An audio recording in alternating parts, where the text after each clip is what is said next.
이제 앉아서 이렇게 찬양을 같이 부르다 보니까 어떻게 설교를 시작할까 하면서 제가 처음 중국에 나간 게 1997년도에 나갔지만 제가 최종적으로 광저우에서 나온 것, 광저우가 오랫동안 제일 오래 있었던 나중의 도시인데 그 도시는 2007년 5월 달에 나갔더라고요. 2007년 5월에 나갔다가 올해 들어왔습니다. 그 사이 광저우에 가기 전에 비카소금 교회는 참 긴 시간 교회를 왔다 갔다 한 것 같아요. 여기 물이 막 올라와서 같이 물도 푸고 하고 그랬던. 그다음 바깥에 계단, 내려가는 계단도 없어서 철 계단으로 철로 용접해서 인부들을 불러다가 할 때 같이 공사했던 기억도 있고. 그리고 이제 지금은 결혼하신 집사님들 계시지만 그땐 청년이었을 때 이제 광저우에 와서 뵀었던 기억도 있고. 긴 시간이 이 교회와 함께 광저우를 나가기 전에 교회에 와서 시설들 돌아봤고 같이 목사님 개척하면서 진행했던 것도 봤고 그 이후에 광저우에 가서도 또 이 교회 청년들이 광저우에 홍콩을 거쳐서 올 때 이제 우리 이현이 아빠 같이 해서 이제 가이드하고 그랬던 세월이 이렇게 막 지나가더라고요. 그렇게 광저우에 생활을 하다가 지금 여기에 왔습니다. 이런 그때 거쳐갔던 많은 분들이 기억도 나고 그런 생각이 납니다. 저는 이제 광저우에 2007년에 들어가서 그 학교에 마침 거기서 광저우 한인교회 그 교회 집사님이신 한 분이 자기 사비를 털어서 중국 로컬 학교 안에다가 국제부를 만든다고. 그러니까 국제학교는 아니에요. 그러니까 한국에서 유학 온 학생들을 위해서 따로 로컬 학교 수업도 받고 자체 학교를 그 안에서 장소를 임대해서 빌려서 학교를 운영하는 걸 국제부로라고 하는데 거기에 이제 책임자가 필요하다고 그래서 그 네이버의 공고를 보고 제가 그 이력서를 내고 거기 가서 이제 취직을 해서 그 학교를 운영하면서 신앙생활을 광저우 한인교회라고 하는 것을 같이 병행하면서 신앙생활을 했습니다. 그 학교에서 하면서 그 당시 한국에서 비비비라고 하는 곳 제가 훈련을 받기도 하고 근데 선교사 훈련은 제가 인터컵에서 훈련을 받았어요. 인터컵에서 제 친구, 아랍으로 나갔던 친구가 사우디아라비아 나가면서 자기가 먼저 훈련을 받고 그 인터컵의 전통은 그랬나 봐요. 자기가 훈련을 받고 나서 다른 사람에도 품앗이 하듯이 그 학비를 내주는 그런 품앗이 그런 정책이 있었는지 저도 모르게 먼저 내주고 그 훈련을 받아라. 그래서 전혀 계획이 없이 인터컵이라는 곳에서 훈련을 세계 선교라고 하는 것을 처음 접하게 됐습니다. 그래서 그 훈련을 받고 나는 당연히 나가는 거구나 이렇게 생각하면서 그러나 또 그 기억들이 또 사라졌다가 또 뭐 생겨났다 이렇게 하면서 지내다가 2008년이 되어서 2007년에 중국 광저우에 있는 내 친구 목사님께서 거기 네이버에 이력서가 떴다라고 그래가지고서 그 이력서를 그 조건을 보니까 그래서 그 조건에 맞춰서 이력서를 작성해서 그 학교를 운영하게 돼서 이제 운영자로 나가게 되었습니다. 그러면서 이제 파송 받아서 이제 갔다라고 생각을 하고 그 학교를 하면서 주중에 제가 이제 아이들에게 점심시간, 중국 광저우는 낮 시간 12시부터 2시 한 20분까지 낮잠 자는 시간이 있거든요. 기숙사에 자고 다시 오후 수업을 하는데 그 사이에 한국 아이들은 그 습관이 되어 있지 않아서 막 돌아다녀요. 잠을 안 자고 방에 떠들기도 하고. 그래서 그 아이들을 데리고 그 학교 교무실 회의실에서 그 생명의 삶 영어로 낭독하는 것들을 같이 아이들과 그다음 필리핀 선생님과 독일계 미국인 선생하고 같이 성경을 합독하면서 그 창세기부터 영어 성경을 읽어나가면서 그들에게 복음을 전했어요. 그 전하는 과정 가운데 광저우 한인교회를 같이 병행하고 예배를 다니고 있었기 때문에 담임 목사님에게 이렇게 진행하고 있습니다. 그랬더니 목사님이 큰일 난다고. 교회가 없어질 수도 있다. 그래서 안 했으면 좋겠다. 왜냐하면 전체 관리자이기 때문에. 그럼 또 다른 사람을 세워놓고 그 사람에게 위탁하는 거는 별 문제가 되지 않지만 당신이 그 앞에 서서 그것들을 진행하면 혹 학교가 문제가 될 수 없을 수 있겠다라고 생각을 해서 그 성경 읽고 복음을 전하는 걸 멈추고 그 오랫동안 있다가 교회 사역을 병행하면서 같이 진행하였습니다. 그러면서 학교가 다른 곳으로 광초에서 한 2시간 떨어져 있는 주하이라는 곳에 이사를 가면서 이게 금요일까지 학교를 근무하다가 금요일 저녁에 버스를 타고 와서 철야 예배를 드리고 그리고 다시금 그 근처에 교회 근처에서 같이 근무하는 어느 한 형제의 집에서 잠을 자고 주일 예배를 드리고 주일 오후에 다시 학교를 가고 너무 힘들더라고요. 그래서 결정을 하고 학교를 마침 그 여러 가지 우여곡절이 있지만 학교를 정리하고 교회에만 이제 전임을 하는 사역자로서 광주 한의교회 사역을 하게 되었습니다. 그러면서 처음 맡은 사역은 중등부 사역이었어요. 근데 교회 처음 이제 저에게 목사님께서 요청을 해서 나를 교회 부른 이유가 뭐냐고 이제 여쭤봤어요. 이제 그 전에 학교에서도 이력서를 내고 갔기 때문에 저는 그 육하 원칙에 의해서 여쭤봤어요. 나를 부른 이유, 내가 이 교회에 필요한 이유, 그리고 휴가는 언제이고 이런 것들 냈는데 전혀 답변을 잘 못하고 혹 교회가 제가 필요한 이유인데 요청을 했는데 제가 요청한 그 자리가 아니면 저는 교회에 피해를 줄 수 없기 때문에 그만둘 마음으로 여쭤봤거든요. 근데 그거에서 답변이 없이 그냥 이렇게 유화무화하게 넘어가서 어떤 교회를 사역을 시작하게 되었습니다. 처음 맡은 것은 중등부 사역이었어요. 중학생 사역. 중학생 사역을 이제 진행하는데 저는 전도사의 역할이었고 근데 저 이후에 다음에 제가 2007년부터 맡아서 8년 하다가 2008년 12월에 다른 목사님이 오셨는데 초등부가 부서가 비어서 한 초등부의 부서에 맞는 목사님을 이제 청빙하셨어요. 근데 광저우는 신앙생활을 거기서 하신 분들도 많거든요. 그러니까 왜 이제 초등부로 가시니까 초등부의 목사님이 하시고 중등부의 전도사가 하니까 아니 왜 목사가 초등부고 왜 중등부의 전도사냐라고 이제 제안을 했나 봐. 이렇게 목사님한테 말씀하셔서 목사님이 그러면 내규를 정하셔 3년마다 로테이션 하는 걸로 하고 그렇게 법을 만들면서 제가 초등부로 내려가고 목사님이 중등부로 이제 가게 돼서 제가 초등부를 맡게 되었습니다. 근데 초등부에 맡을 때 중등부까지는 감당할 수 있겠더라고요, 아이들을. 학교에서도 중학생, 고등학생들 계속 상담하고 그랬으니까. 초등부로 갑자기 내려가라고 하니까 자존심이 확 상했어요. 자존심이. 그래서 그냥 사직을 해야겠다. 그러고 나서 사직을 하려고 이제 고민을 하고 그 당시 이제 학교에서 병행하고 있을 때였는데 학교랑. 근데 하나님이 너가 지금 맡고 있는 학생들이 초등학교 1학년부터 고3까지 아이들을 다 네가 케어하는데 그 사이에는 중등부가 있는 게 아니라 초등학생도 있잖아 라고 하는 것들에 대한 생각을 딱 치더라고요. 그래서 사직을 안 하고 그래 가서 또 한번 해보지. 근데 왜냐하면 초등부로 내려가라고 초등학생 맡으라고 하는데 어떤 언어를 쓸지를 모르겠더라고 아이들한테.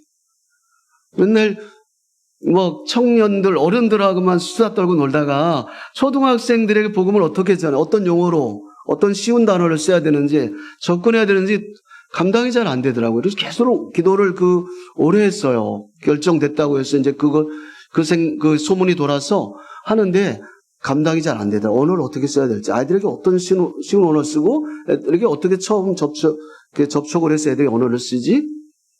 근데 그런 와중 가운데 사직서를 쓰려고 했는데 이제 그렇게 초등학생도 있잖아라고 하는 생각을 딱 들어서 사직을 안 하고 초등부로 내려갔습니다.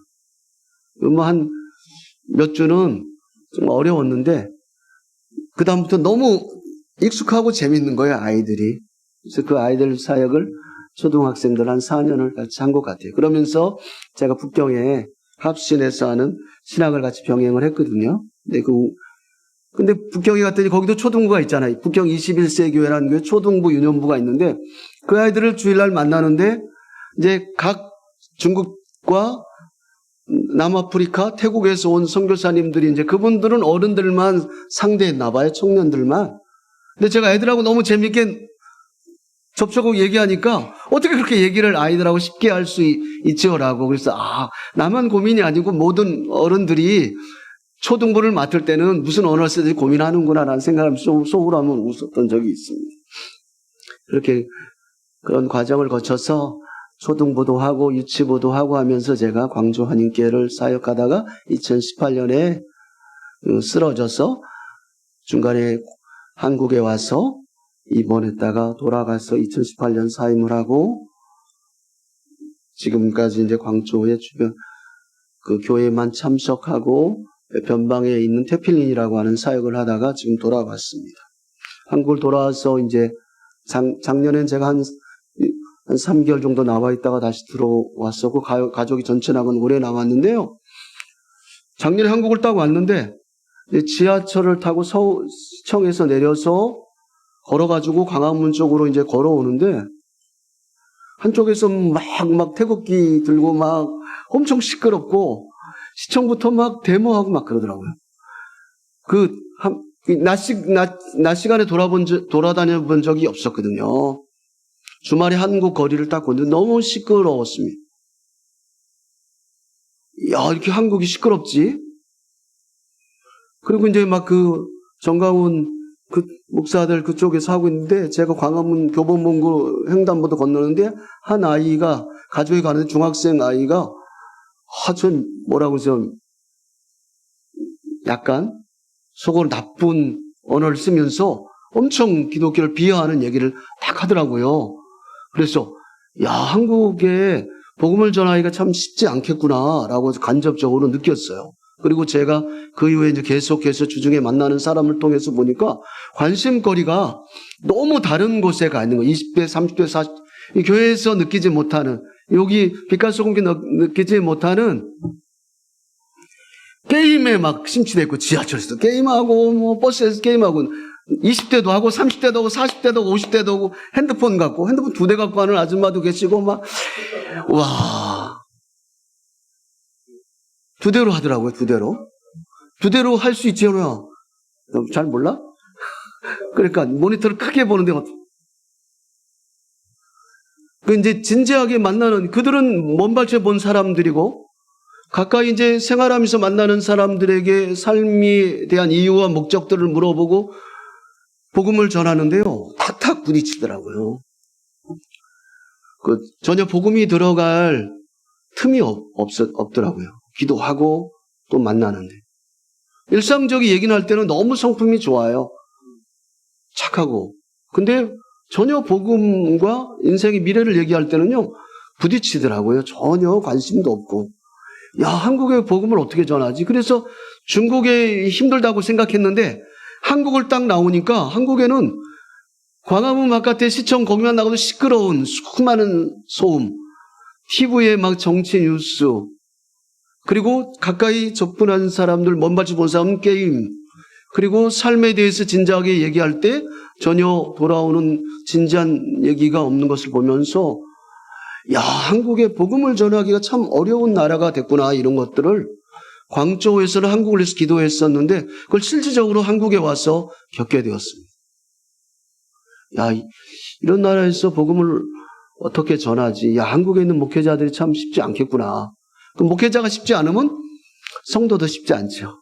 그래서 제가 이제 그 다음에 한국에 이제 많은 전도사님들을 목사님들을 만나면서 자꾸 막 요즘도 인터뷰하는 교회 아이들을 어떻게 전도하고 어른들은 어떻게 전도하죠? 그럼 이제 아이들부터 물었죠. 제가 아이들 사역을 많이 했으니까. 아이들 어떻게 전도해요? 교회 아이들 몇 명이나 있어요? 아이들 별로 없어요. 예전에 막 250명인데 지금은 뭐 5-6명. 근데 좀 아이들 늘어나는 교회들 물어봐요. 뭐 춘천에 있는 교회도 물어보고 부천에 있는 교회도 물어보고 하면 한 목사님 부천에서 토요일 날 그 학교 앞에서 전도지를 돌렸는데 그 경비 아저씨가 와서 학원 차 운전하는 아저씨인 줄 알고 막 가라고 그랬대요. 목사님한테. 저희 때는 그러지 않았어요. 학교 앞에서 복음 전할 수 있었어요. 지금은 학교 앞에서 복음을 전할 수가 없답니다. 거부하고. 그럼 어떻게 전했어요? 라고 여쭤봤어요. 그랬더니 어른이 어른을, 학생이 학생을 이렇게 전도하고 있다고 그러더라고요. 그러면 그 열정적인 학생을 만들기 위해서는 선생님이 필요한 거예요. 선생님이 열정이 있어야지. 그리고 내가 내 교회를 다른 사람에게 소개하려면 교인이 건강해야 되겠죠. 그치? 열정적이어야 되고 복음에 대해서 바른 지식을 갖고 있지만 그것들이 오늘 아까 일부 때 목사님 설교한 것처럼 속사람이 강건해져서 정말 칼빈처럼 기도의 열정을 가지고 그래서 기도함으로 내 교회가 생각나서 내 교회를 통해서 내가 배운 복음을 어떤 방법으로든 바깥에 복음을 전해야겠죠. 내가 좋은 것으로 멈춰 있는 복음이 아니고 그 다른 교회들이 갖고 있는 아이를 전도한 것처럼 교회를 소개하고 우리들에게 복음을 전해가는 것들. 그렇게 한국 교회는 지금 바뀌고 있으면 그렇게 변해가고 있는 전도의 교회를 소개하고 복음을 전해가는 그 현 시점에서 우리는 어떻게 할 것인가? 또 좀 고민하고 도전이 돼야 되지 않을. 나의 생활에 좀 함몰되어 있으면 기도라도 주님 나에게 복음을 전할 수 있는 지난주에 들은 설교, 장막에 대한 설교를 듣고 내가 그것들이 나에게 체율화되어져서 내면화되어지고 그것들이 열정으로 바뀌고 행동되어져서 나에게 변화의 자양분이 되기도 하고 그것들을 가지고 또 다른 사람에게 그 복음들을 전하고 이런 것들을 우리가 지난주에 우리 교회 목사님을 통해서 복음을 듣게 됐어 라고 하는 것들을 전해가는 사람이 또 그런 도전을 좀 받아야 되지 않을까 좀 생각이 됩니다. 한국교회는 어쨌거나 우리가 전해야 되는데 전체가 팀이 되어져서 나가서 하기는 이제 한국 문화가 그걸 허락하지 않은 시기가 돼버렸대요. 그래서 아이가 아이에게, 성도가 주변의 이웃들에게, 지역교회 성도들에게 복음을 전해가는 것들이 최근에 현대 이 한국의 복음이 아닐까 제가 그냥 느낀 많은 사람들에게 궁금해서 한국을 적응을 해야 되니까 뭐 그것들을 여쭤봤더니 그렇게 말씀하셨습니다. 그러면 우리는 개혁주의 교회라고 하면은 전적 타락과 그 하나님의 은혜로 인한 그 구원의 서정에 의해서 칼빈의 그 구원의 서정에 대한 것들을 익히 목사님 통해서 훈련받고 습득돼서 지식이 되어 있으면 거기에 맞는 기준으로 전도를 해야겠죠. 알미니안주의들은 자기들이 결정할 수 있는 선택권이 있다고 해서 거기에 맞춰서 그들은 복음을 전하고 있거든요.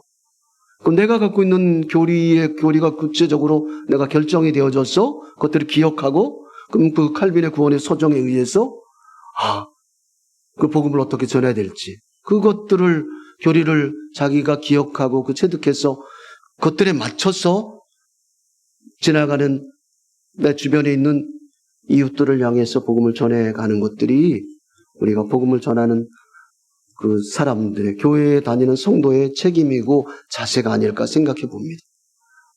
나만 유익을 누리고 그래서 어느 순간 무뎌져 버려서 나만 유익을 복음의 감격과 복음의 이익만을 누리고 있지 않은지 혹시 고민은 좀 해야 봐야 되지 않을까 생각이 듭니다. 그 목사님께서 그 선교사님은 벌써 설교를 결정하여서 하라고 하고 저한테 2주 전에 설교를 하라고 했는데 저도 그냥 딱 듣자마자 바울의 변하지 않는 선교를 향한 열정 이렇게 그냥 가 제목을 정했는데 딱 그 본문을 맞는 설교를 딱 하셔서 깜짝 놀랐어요. 그래서 그냥 딱 정리하고 다른 본문을 무엇을 할 것인가 해서 갈라디아 이 본문을 정했습니다. 근데 아차 싶더라고요. 이 본문이 히브리서와 로마서와 같이 공통적으로 이신칭의, 이신득의, 그러니까 믿음으로 구원에 이른다라고 하는 그것들이 정리되어진 아주 어려운 본문이었습니다. 갈라디아서. 그래서 아주 깊이 아주 고민을 하고 했습니다. 하나 더 그냥 제가 다른 복음은 없다라고 했습니다. 복음에는 첨가물이 없습니다. 근데 우리가 토론할 때는 막 이 사람이 어떤 논지를 펴고 이 사람 논지를 펴서 막 얘기하면서 부딪히잖아요. 그러면 뭐라고 얘기해요? 틀린 거다라고 얘기하지 않고 다르다라고 이렇게 해서 얘기를 하죠. 근데 복음에는 틀린 것이 아니고 그냥 첨가되어지면 그냥 틀린 겁니다. 그건 구원에 이르지 못한다라고 하는 것들을 이 갈라디아서를 보면서 알게 되었어요. 어떤 첨가물이 들어가면 그건 구원에 이르지 못한다라고 하는 것을 보게 되었습니다. 갈라디아서는 제가 지금 보고 있는 본문, 당시 갈라디아 지방에 그리스도를 믿는 믿음이, 그러니까 로마서가 이신층의 똑같은 교리를 사용하고 있는데 그들은 벌써 스데반에 의해서 핍박을 받은 다음에 흩어진 성도들 누군가에 의해서 예수 복음을 받아들이고, 그래서 일정 부분이 어떻게 해야 되는지 구원을 받는지 아는 사람들을 위해서 로마서를 바울이 썼다고 하면, 이 갈라디아 지방은 아예 복음을 모르는 이방인들에게, 그러니까 그들을 배려하지 않고 직접적인 표현들을 썼다라고 많은 주석가들이 얘기하고 있습니다. 당시 갈라디아 지방의 교회는 그리스도를 믿는 믿음으로 부족하거나 아니면 실제적으로 그리스도에 대한 믿음은 아예 필요 없고 구약 율법을 온전히 준수하여 스스로 의인이 되어야 한다는 유대교적 율법주의자들에 의해서 그들에 의해서 바울이 1차 전도 여행 가운데 예수를 믿음으로 복음에 이르렀다라고 하는 그 복음을 변질시키는 사람들이 있었다라고 합니다. 그래서 그들에 대항해서 바울이 지금 갈라디아서 교회를 쓰고 있습니다.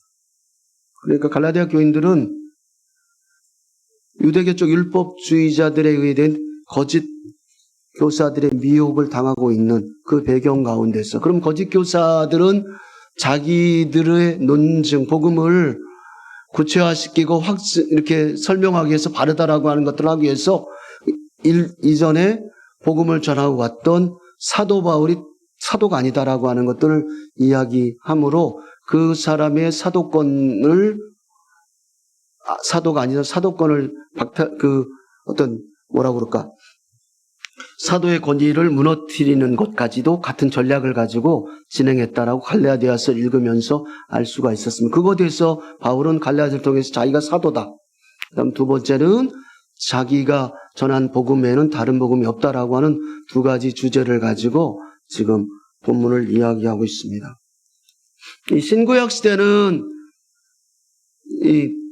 이 지금 바울이 전하고 있는 이 신약 시대는 신구약 시대가 교체됐던 시기, 아주 혼란한 시기였습니다. 정치적으로는 로마가 장악하고 있던 시기였고, 그래서 아브라함 때부터 왔던 그 율법을 통해서 계속해 진행해 왔던 구약의 신앙과 다시금 신약의 예수 그리스도가 나타나셔서 오직 믿음으로 구원에 이르는, 그러니까 예수 그리스도가 복음을 전하는 그 시기에 겹쳐진 시기이기 때문에 복음이 어떤 딱 정확하게 그 복음을 받아들이는 사람들은 그런 문화 가운데서 복음을 받아들이기 때문에 아직도 조금은 정립되지 않은 시기라고 합니다.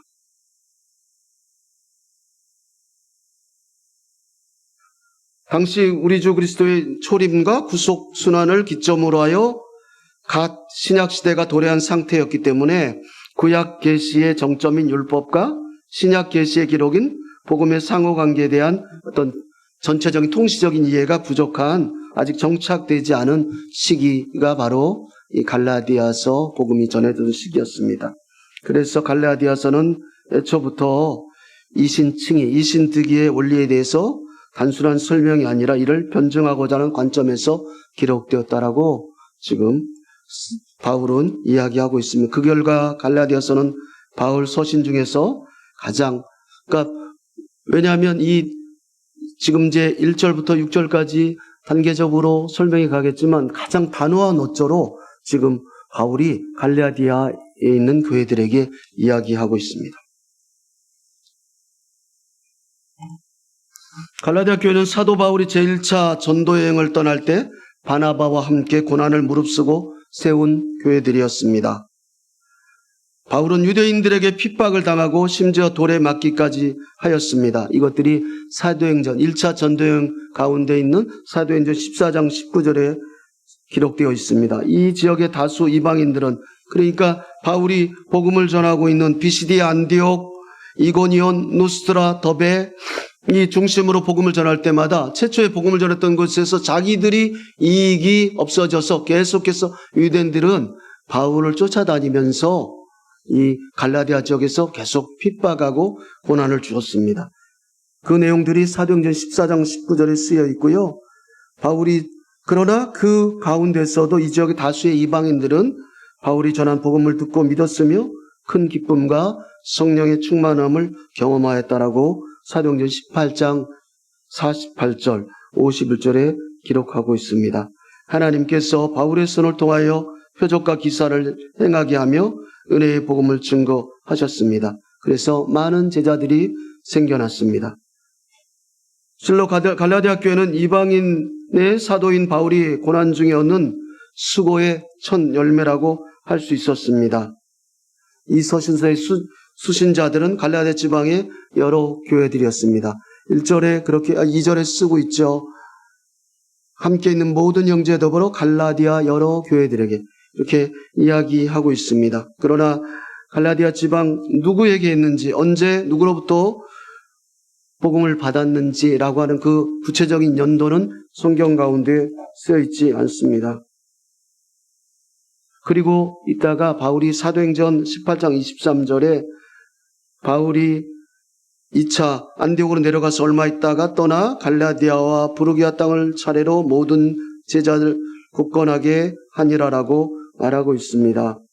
바울은 2차 전쟁 때 다시금 갈라디아 지역을 돌아봤으나 성령께서 아시아에 복음을 전하는 걸 원치 않아서 유럽 쪽으로 복음을 옮기게 되었습니다. 다시 한번 반복적으로 제가 한 번 더 읽어보겠습니다. 갈라디아 쓸 동기는 교회의 지체들이 이단 사설에 빠져서 칭의, 그리스도를 통하여 의롭게 되고 그리스도를 믿음으로 구원에 이른다라고 하는 복음의 교훈을 떠난 것을 책망하기 위해서 갈라디아서를 기록하였습니다. 그리고 다른 한편으로는 칭의에 대한 교훈을 그들에게 다시 한번 똑바로 가르쳐서 그들이 거짓 교사들이 자신들의 새로운 교훈에 설득력을 더하기 위해서 바울에게 더 씌운 온갖 비방과 중상모략이 잘못된 것임을 바울은 자기가 어떻게 사도권을 받았는지를 설명함으로 인해서 쓰고 있습니다. 오늘날에도 복음을 전하는 데 있어서 주일 예배를 드리기 위해서 지하철을 타면 지하철에 올라올 때 보면 예전에 없었던 문화가 아까 또 생겼더라고요. 주일날 신천지가 이렇게 성경을 예언의 요한계시록을 들으세요 하고 아주 대놓고 복음을 전하고 있습니다. 그러니까 오늘날도 우리들의 복음을 힐책하고 거짓 교사들이 이렇게 많다라고 하는 것이죠. 그들의 복음은 우리가 믿는 예수님을 믿음으로 구원에 이르는 것 더하기 그들이 가르쳐주는 교리를 배웠을 때 구원에 이를 수 없다라고 하는 것이, 왜냐하면 뒤집어지기 때문에요. 너무나 적극적으로 거짓 교사들이 많이 정말 드러난 세상이 돼버린 것 같습니다. 한국이 복음을 참 전하기가 쉽지 않습니다. 한 번은 제가 파주에 사는데요. 파주엔 장날이 있습니다. 5일장인 것 같은. 장날 앞에 한 몇십 명의 젊은 친구들이 그 양복 뒤에다가 이게 스티커로 크게 붙이고 그 다음에 핸드백에 붙이고 이렇게 붙여서 계속 다니면서 복음을 전하고 있습니다. 거짓 교사이죠. 오늘날도 이렇게 우리가 바르게 예수를 믿고 훈련을 받지만 이 교회를 떠나서 세상을 나가면 수많은 거짓 교사들이 우리의 복음을 변질시키기 위해서 많은 일책을 하고 있습니다. 이곳에서 우리가 어떻게 살 것인가. 같은 마음으로 바울은 갈라디아 교회를 그렇게 이 편지를 썼던 것 같아요. 바울의 1차 전도여행을 보면서 사도행전 13장과 14장을 읽었을 때 바울이 얼마나 많은 고난을 받았는지 복음을 전하면서 그 모습을 봤습니다. 한번 다 줄을 거가면서 봤어요. 바울이 매를 맞고 그렇게 복음을 전했던 그 지역에 이렇게 속히 너희들이 어떻게 복음을 떠날 수 있냐라고는 바울의 울부짖는 소리가 성경 설교를 준비하면서 들렸습니다. 혹시 이렇게 이 교회에서 바른 복음을 듣고 바른 훈련을 받고 세상을 나갔을 때 세상 문화에 함몰되고 뉴스에 함몰되고 또 신천지와 또 다른 사람들의 열심을 보면서 우리에게 다가오는 때로는 무관심할 수도 있고 때로는 위협감이 왔을 때 내 성도가 그렇게 이리 앞으로 보낸 양떼와 같다고 했을 때 그 설교자는 어떤 마음을 가질까 한번 생각해 봤습니다. 신동식 목사님 또한 바울이 복음을 전할 때 그 변질되어 버진 이들의 모습을 고통스러워하고 있지 않을까라고는 또 다른 긴 시간 교회를 이끌어왔던 바울을 보면서 설교자의 마음도 또 다시 느낄 수 있었습니다. 바울의 복음을 변질시키기 위해서 사도권을 침해한 그들에게 바울은 이야기하고 있습니다. 내 복음은 내 사도직은 사람들에게서 난 것이 아닙니다. 사람으로 말미암은 것도 아닙니다. 물론 바울은 아까 얘기한 대로 그 안디옥 교회를 통하여 그들이 교회하고 누구를 보낼 것이 바나바와 함께 그 바울을 같이 보내죠.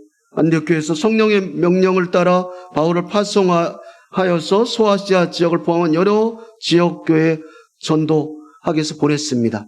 그런 측면에 봤을 때 사람에게 본 것 같지만 바울은 그 전에 다메섹에서 직접 만난 예수, 그 예수 그리스도를 통해서 자기는 사도권에 대한 복음을 위임받았다라고 얘기하고 있습니다. 수많은 사도들은 십자가 매달고 승천하기 전에 그들과 예수님과 함께 3년 동안에 동행하며 살았던 십자가 전에 그 예수님을 통하여 사도권을 위임받았는지 모르나 사도 바울은 예수 그리스도께서 부활하신 이후에 사도권을 위임받았죠.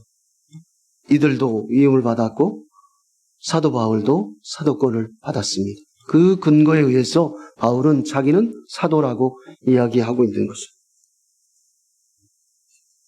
바울은 그 사도권의 안에 자기의 소명까지도 표현하고 있습니다. 친히 복음 전도를 위하여 바울은 세우신 분은 바로 예수 그리스도입니다. 이것에 대해서 사도행전 9장 다메섹 사건과 아나니아를 통한 바울에 대한 하나님 복음 전도자 사명을 그는 늘 자기의 신앙 고백으로 자기의 소명으로 사람들에게 드러내므로 사도권에 대한 것들을 설명하고 있습니다. 그렇게 얘기하고 있습니다. 9장 15, 16절 주께서 이르시되 가라 이 사람은 내 이름을 이방인과 임금들과 이스라엘 자손들에게 전하기 위하여 택한 나의 그릇이라. 그가 내 이름을 위하여 얼마나 많은 고난을 받아야 할 것을 내가 그에게 보이리라 하시니. 사도행전 26장 14절에서 17절 우리가 다 땅에 엎드려짐에 이건 직접 바울이 얘기하고 있는 겁니다. 우리가 다 땅에 엎드려짐에 내가 소리를 들으니 히브리 말로 이르되 사울아 사울아 내가 어찌하여 나를 박해하느냐 가시제를 뒷발질하기에 내가 고생이니라. 내가 대답하되 주님 누구시니까? 주께서 이르시되 나는 내가 박해하는 예수라. 일어나 너의 발로 서라. 내가 내게 나타난 것은 곧 나를 본 일과 장차 내가 내게 나타날 일에 너로 종과 증인을 삼으려 함이니 이스라엘과 이방인들에게서 내가 너를 구원하여 그들에게 보내어라고. 지금 헬라파 이방인들인 데살로니가 교회들에게 바울이 자기의 사도권을 얘기한 것은 바로 이 근거에서 자기는 부활하신 그리스도를 통해서 이방인들에게 복음을 전하게 한 사도로 위임을 받았다라고 얘기하고 있습니다. 그거로 인해서 그들을 획책했던 율법주의자 유대인들이 자기들에게 할례와 이런 율법의 근거로 인해서 구원을 받는다라고 하면서 바울을 낮췄을 때 바울은 그렇지 않음들을 자기가 그리스도를 통해서 복음을 받았다는 사도를 변증함으로 갈라디아를 얘기하고 있습니다. 그러면 우리는 그리스도를 복음을 전할 때 아까 서두에서 얘기했지만 우리가 이 교회에서 변질되지 않은 복음을 듣고 열정을 가졌으면 바울이 이방 선교를 향하여 하나님의 말씀에 근거해서 직접 말씀해 주신 이 예수님의 복음 선포의 사명자로 그것들을 묵상함으로 그것들을 끊임없이 그 열정으로 율법으로 구원을 받는다라고 하는 그렇게 이방인과 그 이단과 같은 복음을 전도했을 때 동일하게 우리 또한 하나님 메시지를 받은 우리는 어떤 마음을 가지고 그 열정을 기억하여서 복음에 대적하는 선포자로 살아야 될 것인가? 저를 포함해서요. 한번 묵상해 봤으면 합니다. 복음이 변질되지 않은 그 긴 시간, 토요일 날도 수업을 하고 이 교회 긴 시간 동안 복음을 들으면서 기억되던 것들을 아침에 그 목사님 너무 말씀을 잘해 주셨는데 주일날 듣는 당신의 말씀을 당신이 암송하고 기억하고 했던 것처럼 우리는 그렇게 설교자를 통해서 배웠던 그 복음의 교리들을 얼마나 기억하고 있는지. 바울이 수시로 여러 가지 사건이 벌어질 때마다 다시금 원위치 돼서 하나님이 자기에 준 소명들을 선포하고 기억한 것 같이 우리 또한 무슨 일을 맞닥뜨릴 때 복음을 전할 때 무시로 이 설교 강단에서 때로는 개인적으로 성경 공부를 함으로 교회를 기억했던 것을 자꾸 기억해서 바울과 같은 열정으로 복음의 전파자가 되지 않아야 될까 생각해 봅니다. 바울은 이렇게 얘기하고 있습니다. 그들에게 성도들아 너희들에게 그들이 얘기한 복음들에 대해서 어떻게 살 것인가 얘기하고 있는 바울이 먼저는 바울이 자기의 모습들을 변증했다라고 얘기했습니다. 그럼 바울이 이제 그렇게 해서 계속해서 복음을 전하는 갈라디아 교회들에게 편지하고 있습니다.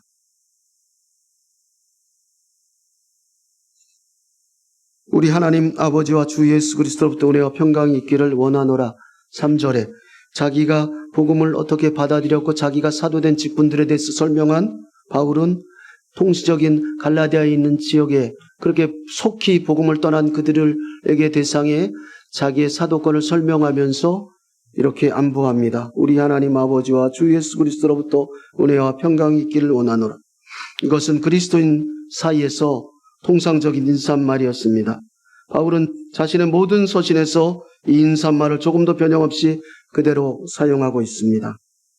바울은 로마서와 고린도 후서 서두에도 동일하게 이 인사말을 사용했습니다. 로마서 1장 7절 주 예수 그리스도로부터 은혜와 평강이 있기를 원하노라. 같은 형식이죠. 고린도전서 1장 3절 하나님 우리 아버지와 주 예수 그리스도로부터 은혜와 평강이 있기를 원하노라. 동일한 형식입니다. 이것은 우리가 평소에 서신을 통해서나 직접 만나서 그러니까 이 바울이 쓴 서신서에 안부를 전하는 이 편지 형식의 이 안부를 우리도 평소에 서신과 직접 만나는 우리 그리스도의 지체들에게 인사할 때 하나님과 그리스도로부터 오는 은혜와 긍휼과 평강이 있기를 빌어주는 것이 가장 바람직한 인사라는 것을 바울은 이 서신서의 이런 인사말의 형식을 통해서 우리에게도 가르쳐주는 것 같습니다. 우리 또한 또 다른 성도들에게 일주일 동안 이렇게 살아온 사람들에게 만났을 때 하나님의 긍휼과 평강이 함께 있기를 원합니다. 또 다른 우리의 형식의 우리의 그 표현법으로 바꿔서라도 이런 형식으로 인사하면 어떨까 생각합니다. 4절입니다. 그리스도께서 하나님 곧 우리 아버지의 뜻을 따라 이 악한 세대에서 우리를 건지시려고 우리 죄를 대속하기 위하여 자기 몸을 주셨으니 그리스도께서는 빌라도와 유대인들에게 죽임을 당하셨지만 자신의 의지와는 반대로 강제적으로 죽임을 당한 것이 결코 아니었습니다. 스스로 자신의 목숨을 내어주신 것이었습니다. 내가 내 목숨을 버리는 것은 그것을 내가 다시 얻기 위함이니 이로 말미암아 아버지께서 나를 사랑하시느니라. 이를 내게서 빼앗는 자가 있는 것이 아니라 내가 스스로 버리노라. 나는 버릴 권세도 있고 다시 얻을 권세도 있으니 이 계명은 내 아버지에게서 받았노라. 이렇게 그리스도께서 우리에게 주신 복음은 누구도 빼앗을 수 없는 그 복음, 그 그리스도의 십자가의 구속의 복음을 믿어서 구원에 이르는 것. 바울은 그것들을 지금 4절에서 전하고 있는 것. 그 복음을 지금 또 다른 문화로 인해서 무너지고 있는 것입니다. 당시는 유대인들 사이였기 때문에 그 할례를 행하지 않으면 또 다른 정치적으로 핍박을 받았기 때문에 거기에 첨가해서 예수를 믿음으로 구원에 이르지만 또 다른 핍박과 두려움 때문에 할례단 행위를 또 함으로 인해서 자기들의 어려움들을 넘어갔다고 합니다. 그러니까 첨가되어지고, 근데 그것이 진리가 비진리가 첨가되고 자기의 두려움과 현재 환경들을 벗어나는 고난 때문에 그것을 첨가했는데 그것은 결국은 복음을 잃어버린 게 되고 구원의 도리를 잃어버리게 되는 행위를 한 것이죠. 그러니까 이 시대에 살아가면서 우리가 훈련받아지고 복음을 정확하게 기억했던 그 복음 가운데 잠식되어진 이 나라의 유스와 또 다른 문화, 이 문화들 때문에 우리의 복음이 변질될 수도 있다라고 하는 것이 늘 깨어 있어야 된다라고 하는 것이죠. 10월 27일 이걸 보면서 이제 아내하고도 얘기했지만 기온실이 공격을 받고 이런 것을 봤어요. 그 팔이 안으로 굽는다고.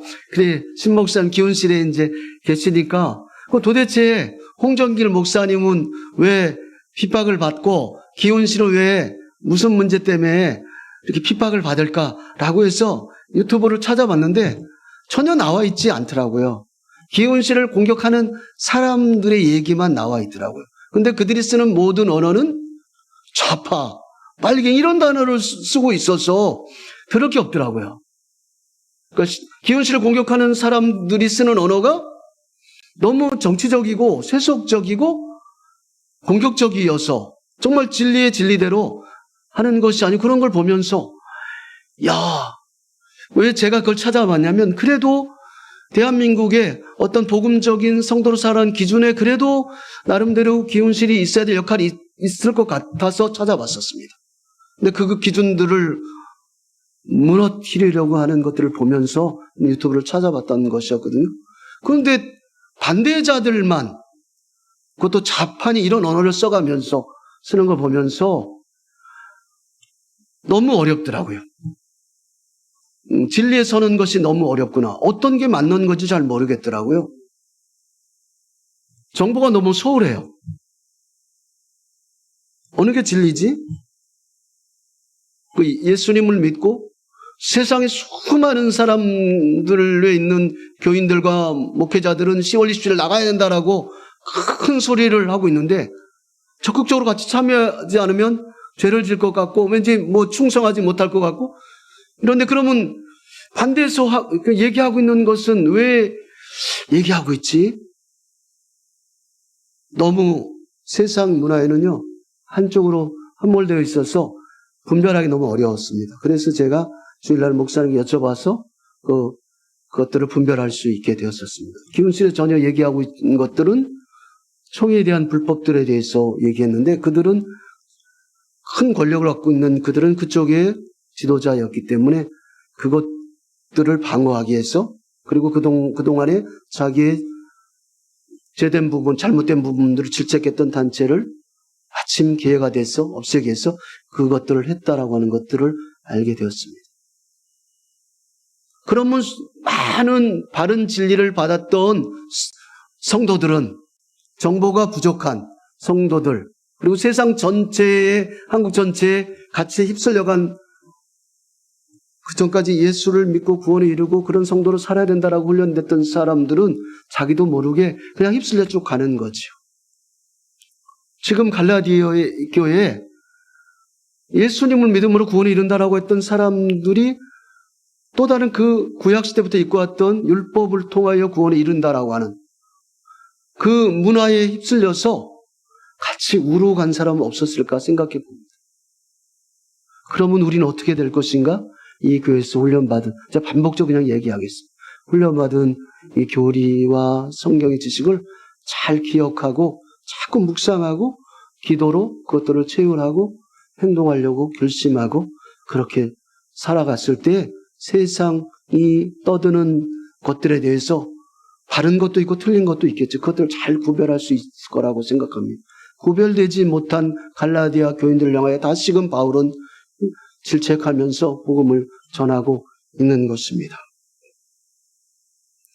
실은 율법은 구약시대 하나님께서 그 죄를 깨닫고 하나님께 가기 위한 하나의 도구로 사용되어졌는데 그것들이 율법이 화석화되어져서 율법이 구원을 이룬다라고 그렇게 변질되어 바뀌어버린 것들이 유대율법주의자의 복음이었거든요.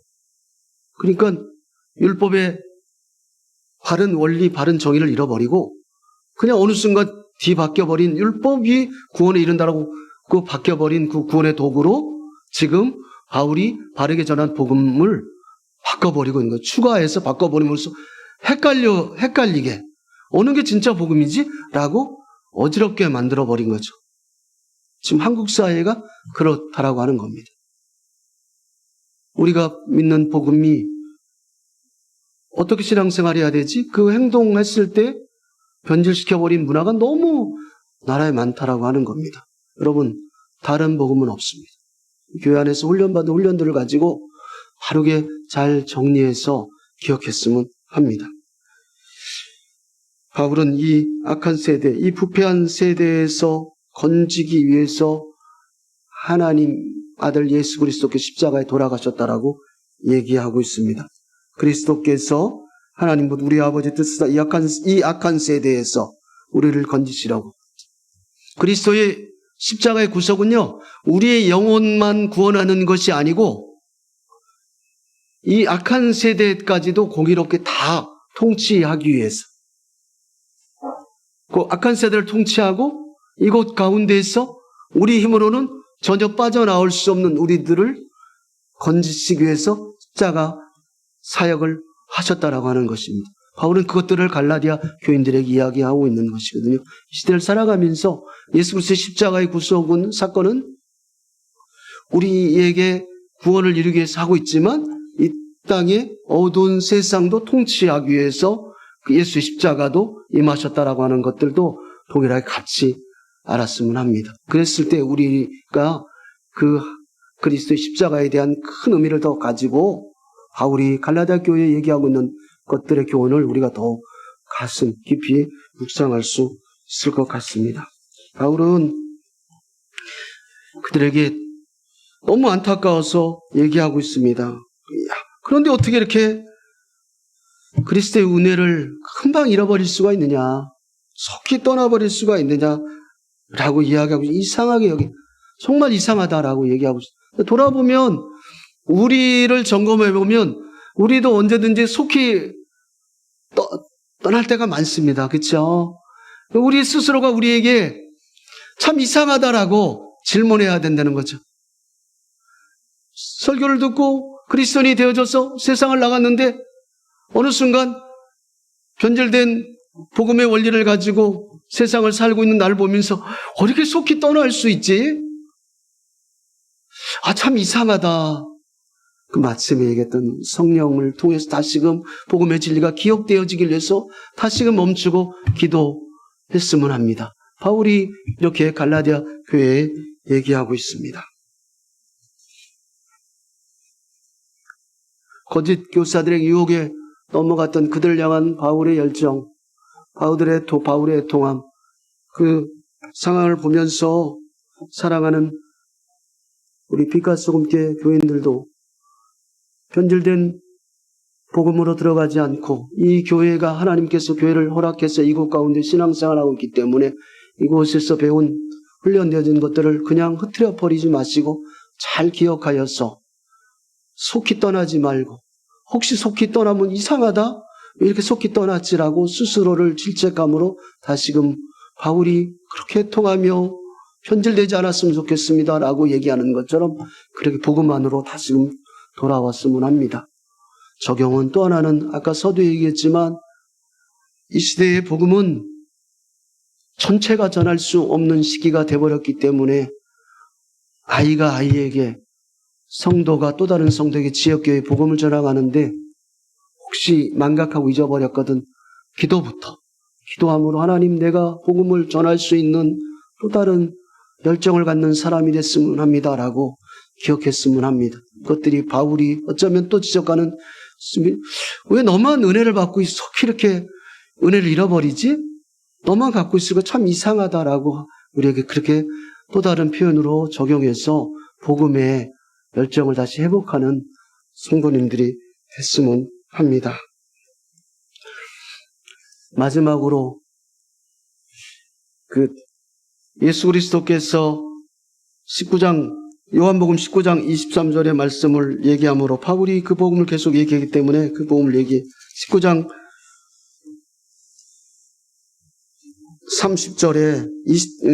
30절의 말씀을 한번 읽겠습니다. 예수께서 신포도주를 받으신 후에 이르시되 다 이루었다. 다 이루었다라고 이야기하고 있습니다. 예수님은 뭘 다 이루셨을까? 바울이 지금 복음을 속히 떠났다라고 하는 그 주인공이 주체인 예수님은 십자가에서 다 이루었다라고 하는 그 다 이루었다라고 하는 것들, 우리를 구원하기 위해서 십자가 사역, 하나님의 구원의 성취, 사랑의 성취를 다 이룬 그 행위에 예수님이 참여하심에 다 이룬, 또 하나는 그 다 이루심은 우리를 구원하는 십자가의 사역을 다 이루심. 그러니까 이 안에는 예수님의 믿음, 예수님의 행하심의 완전함, 예단도 있지만 두 번째는 직접적인 우리의 구원의 완성. 그러니까 이 다 이뤘다, 예수님의 복음을 보면서 우리의 구원의 근거를, 예수의 십자가에 찾는 그 구원의 근거가 예수님도 하셨구나. 예수님도 우리를 사랑해서 하나님의 구원 계획에 참여하셨구나. 그래서 완성하셨구나. 다 이루었다라고 하신 그 예수님의 구원 계획의 완치, 예수님의 행하심. 그 행하심을 생각하면서 그 행하심에 나를 구원에 참여시켜 주셨구나라고 하는 두 가지의 의미를 가지고 속히 떠나고 이상이 생길 때마다 예수님이 그렇게 십자가에 돌아가셨구나라고 하는 것들을 묵상함으로 한 주간 승리했으면 합니다. 이 시간 기도하겠습니다. 거룩하신 하나님 감사합니다. 하나님, 예수님을 믿음으로 구원에 이릅니다. 하나님, 그 구원의 원리를 늘 알아감으로 인해서, 그것들 기억함으로 인해서 우리에게 복음의 감격을 소멸시키려고 하는 세상의 수많은 소리와 또 다른 이단의 사설들로 인해서 우리가 변질되지 않게 하시고, 빛과 소금 교회에서 긴 시간 훈련받았던 예수님을 믿음으로 구원에 이르는 그 수많은 교리들을 잘 기억하여서 복음에 변질되지 않기를 원합니다. 속히 떠나지 않기를 원합니다. 그래서 늘 기도로 그 열정들이 늘 날마다 샘솟게 하여 주시옵소서. 감사합니다. 예수님의 이름으로 기도하옵나이다. 아멘.